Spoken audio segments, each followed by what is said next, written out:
What's up guys, Caleb here, Caleb's Property Maintenance. How you guys doing? Happy spring. Spring is definitely in the air. Can you hear the birds? I love it. Spring is definitely upon us. And guess what guys, I have some exciting things to show you here. We are working on a project, a cutback project. As you can see, we have 4 yew bushes lined up along the back fence, and then a whole ton more along the side. And I am going to be cutting them in at least half, if not more. Now I did a couple yesterday afternoon and I'll show you guys what they turned into. So the first one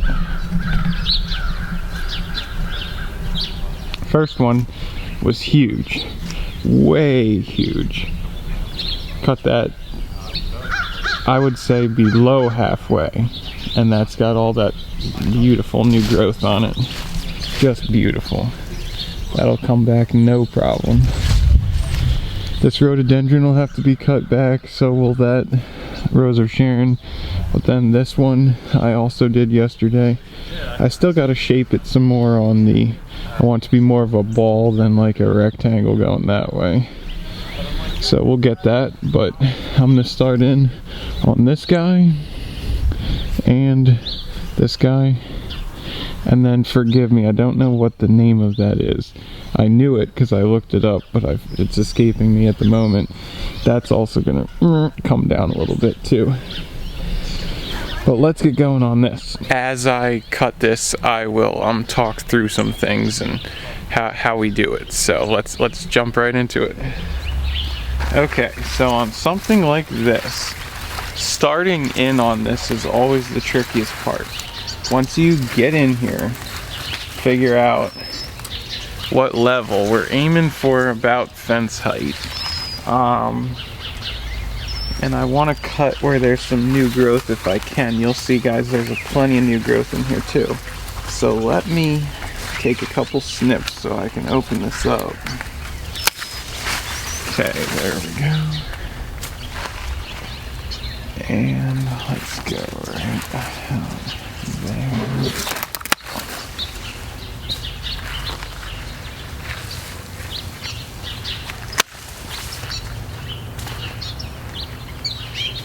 So let's see.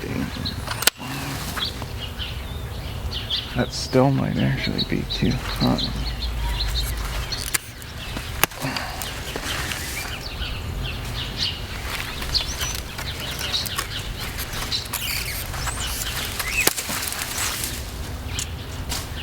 There we go. Now we're getting in here.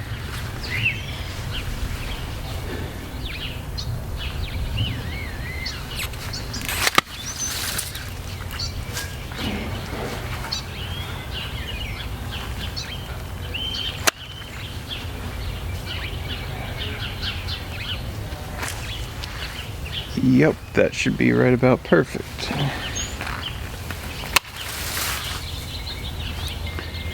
So what this is going to do for the bush is this is going to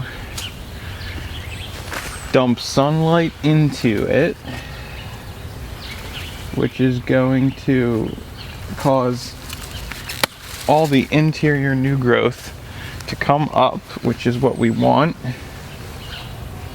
And also, obviously we're bringing the height of this down, so it's in a much more manageable size. The other thing we're looking for is if it's possible to get rid of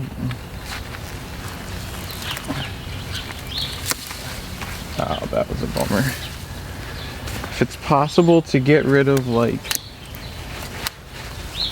a cluster of like 2 or 3 branches that are grown together, so cut below the Y, just like thin the whole thing out. That's kind of what my goal is here for this as well.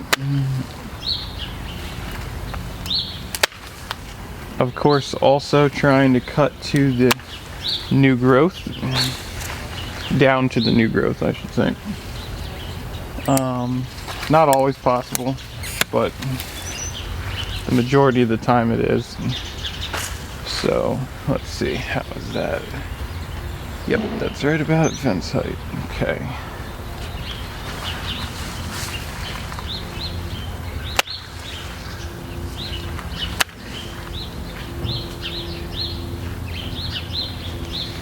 And then just kind of shape this whole thing. And so getting the sunlight into the center of the bush is the most healthy thing. Obviously, this is a perfect view. You can see the majority of the green is on the top right there, a couple inches is all. And so the reason for that is when you hedge trimmer these things, these are used by the way, when you hedge trimmer them year after year after year, it gets like a carpet on the top and then not much interior growth happens. And so when you do a severe cutting like this in the earlier spring, it allows the sunlight, like I said before, to get down in the green, to come up from the center, and then from here forward we'll probably maintain these just by hand. That way the light can always be going into the center of the bush, and there can be green throughout the entire thing, inside, outside, whole works. So that's enough of me talking right now. We'll discuss a few more things when I get near the end of this, but let's do a sweet time lapse and I'll cut the whole thing. So here we go.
Okay guys, as you can see, we pretty much got it. It's to the height that I basically want. I'm gonna still work on shaping the sides a little bit more because it's still rather boxy to me, but I'm sure it's gonna be less interesting to watch me slowly go around this thing, but at least you got to see the idea of cutting this down. And yeah, we'll catch up with you in a little bit. One thing I did want to mention was that after you open this up, you do want to check for any crossing branches that would be rubbing against each other. That can open up the plant for disease where the rub happens, and just something. I would imagine the bush probably doesn't like it when that happens anyway. They do have feelings too, and so we check for that kind of thing. So, and then also the dead. Now there is some smaller dead in here. I'm just not going to take the time to go little by little, but we'll get the vast majority of it. So, yep, that's what is happening. So we'll catch up with you guys in a little while here. Well, this one is done here, folks. We got it much more into a ball shape, if you will, as best we can. So I'm pretty happy with it. It looks really, really good down in here. Really super good. Super good. I got it away from the tree there too, so that's good. And it'll come back beautifully. Alright guys, quick update. It is now later on in the day. As you can see, the sun is setting over there. But check it out. So we wrapped up number 4, number 3 as well. Then we moved on over to the other side over here, and we got 1, 2, 3, 4 done over here. As you can see, I was aiming to go a little bit lower than the fence on this side as compared to right about fence height over there. And so these got done faster, a lot faster. Actually, it only took me 20 minutes to do that one, which was really flying. So all in all, I think these will come back really, really well. And then we just have 1, 2, 3, then 3 big ones. Those are 3 big ones out front there. Those are gonna be fun. You guys are not gonna wanna miss that, so make sure you stay tuned for that one. That's gonna do it for this one though. Thanks so much for watching. We'll see you guys later. Have a good one.